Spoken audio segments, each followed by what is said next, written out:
Shalom Bapak Ibu peserta Bible Study Perjanjian Baru. Jumpa kembali di dalam pembelajaran Kitab Matius pasal 18. Kalau dalam pasal 18 ayat 1-5 yang lalu, kita belajar tentang kerendahan hati. Hari ini kita akan lanjutkan dari pasal 18 ayat 6-11 tentang siapa yang menyesatkan orang. Matius 18 ayat 6-11 paralel dengan Markus 9 ayat 42-48 dan Lukas pasal 17 ayat 1-2.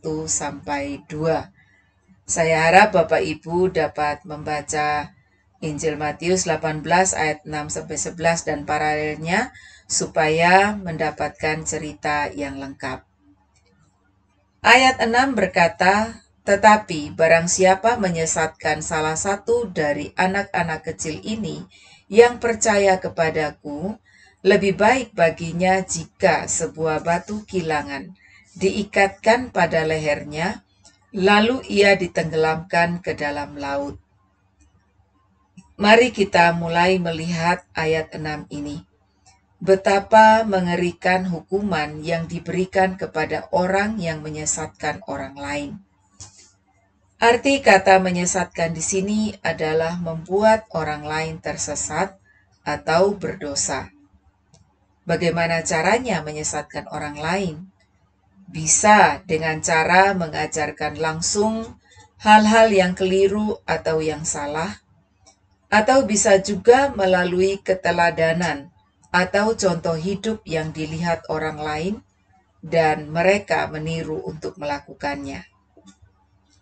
Dan hukuman bagi yang menyesatkan orang lain adalah mengikatkan batu kilangan di lehernya dan ditenggelamkan ke dalam laut. Nah, ini ya modelnya.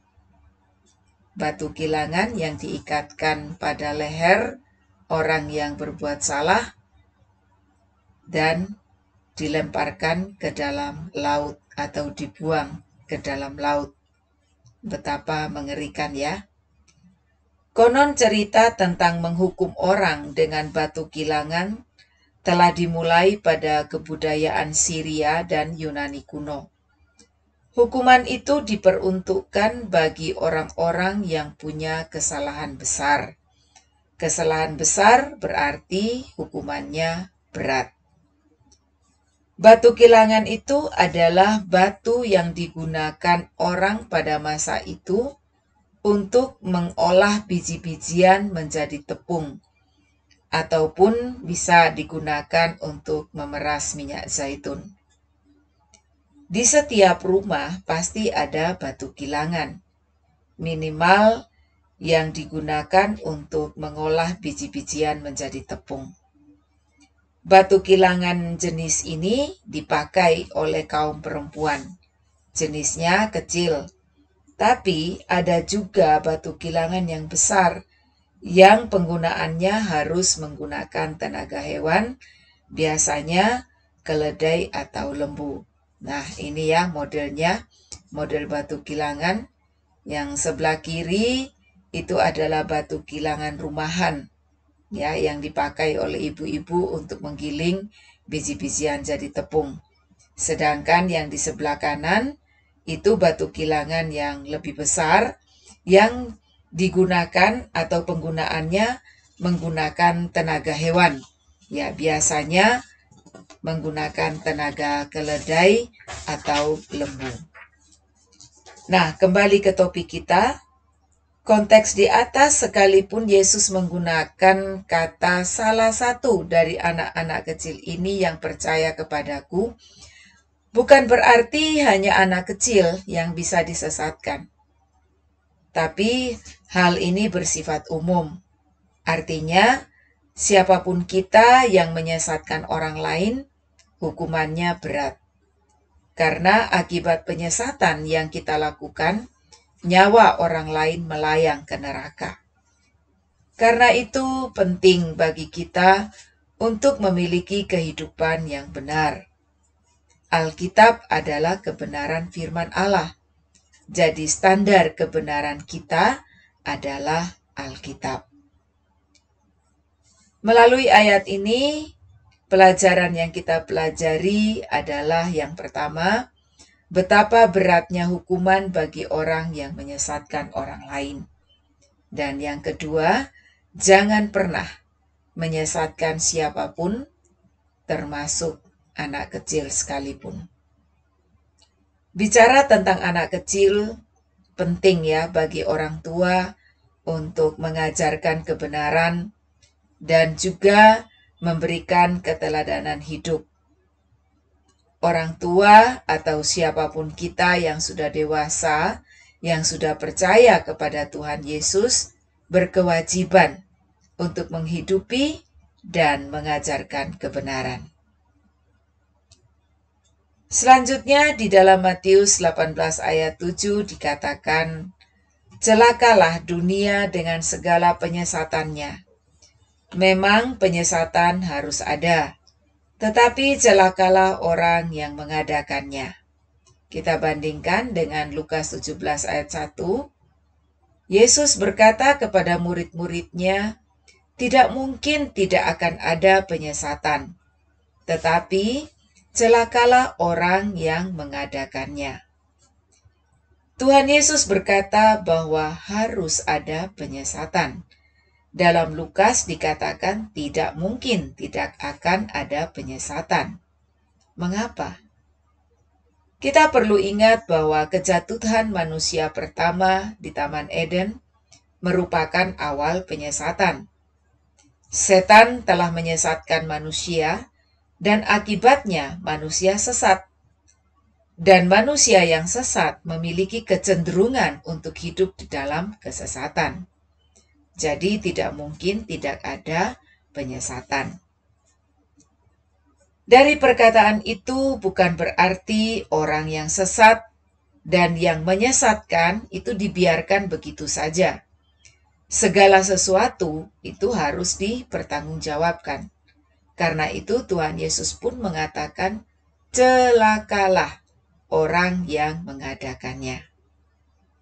Karena itu kita harus selalu waspada, jangan sampai kita sesat atau kita menjadi penyesat. Menjadi orang yang sesat dan penyesat pasti celaka. Selanjutnya di dalam ayat 8 dan 9 dikatakan, jika tanganmu atau kakimu menyesatkan engkau, penggalah dan buanglah itu. Karena lebih baik bagimu masuk ke dalam hidup dengan tangan kudung atau timpang daripada dengan utuh kedua tangan dan kedua kakimu dicampakkan ke dalam api kekal. Ayat 9, dan jika matamu menyesatkan engkau, cungkilah dan buanglah itu. Karena lebih baik bagimu masuk ke dalam hidup dengan bermata satu, daripada dicampakkan ke dalam api neraka dengan bermata dua. Bapak Ibu yang dikasihi Tuhan, dalam ayat 8-9, ini bicara tentang anggota-anggota tubuh yang penting dan sangat diperlukan di dalam kehidupan kita, yaitu tangan, kaki, ataupun mata. Nah, anggota-anggota tubuh ini seringkali menyesatkan kita. Karena itu, Tuhan Yesus mengajarkan agar kita tidak mempertahankan sesuatu yang penting sekalipun dalam hidup kita jika sesuatu itu menyesatkan kita.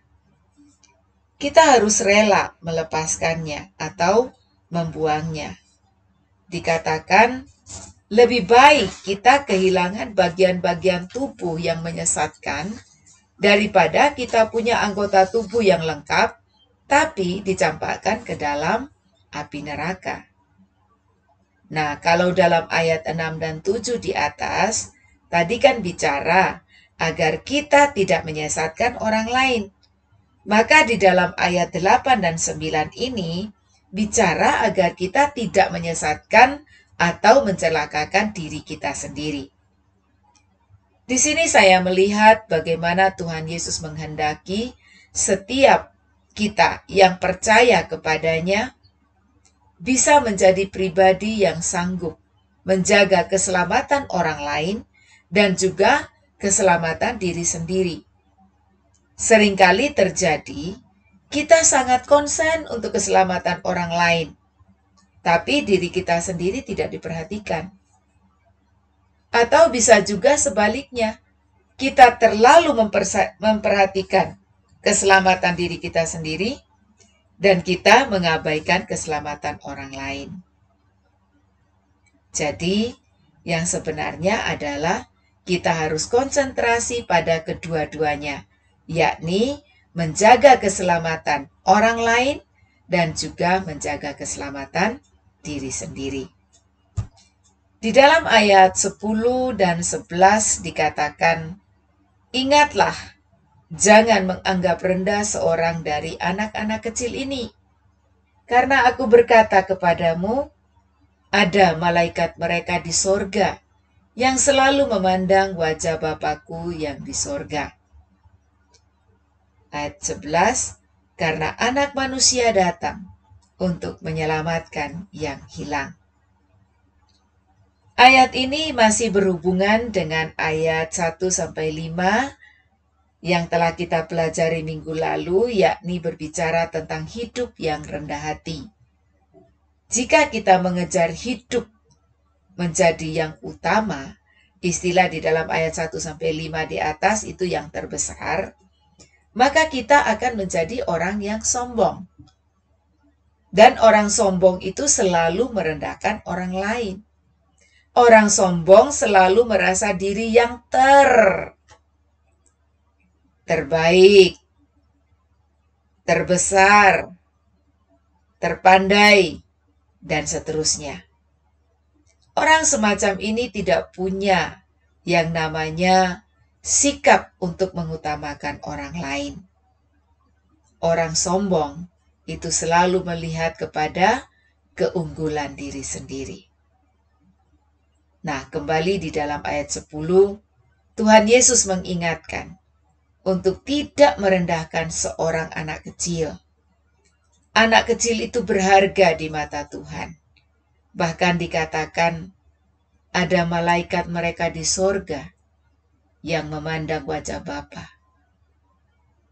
Bapak Ibu bisa baca di dalam Ibrani 1 ayat 14 yang dikatakan di sana bagaimana seorang malaikat itu ditugaskan untuk melayani. Jadi anak kecil pun mereka ada malaikatnya, ya, yang ditugaskan untuk melayani. Bapak Ibu yang dikasihi Tuhan, demikian yang bisa saya sampaikan pada hari ini. Dengan harapan Bapak Ibu dapat menyimpulkannya. Kesimpulan Bapak Ibu dapat ditulis di grup WhatsApp di nomor 0852 111 3349. Sekaligus kita akan membahas pertanyaan-pertanyaan yang masuk sesuai topik kita hari ini.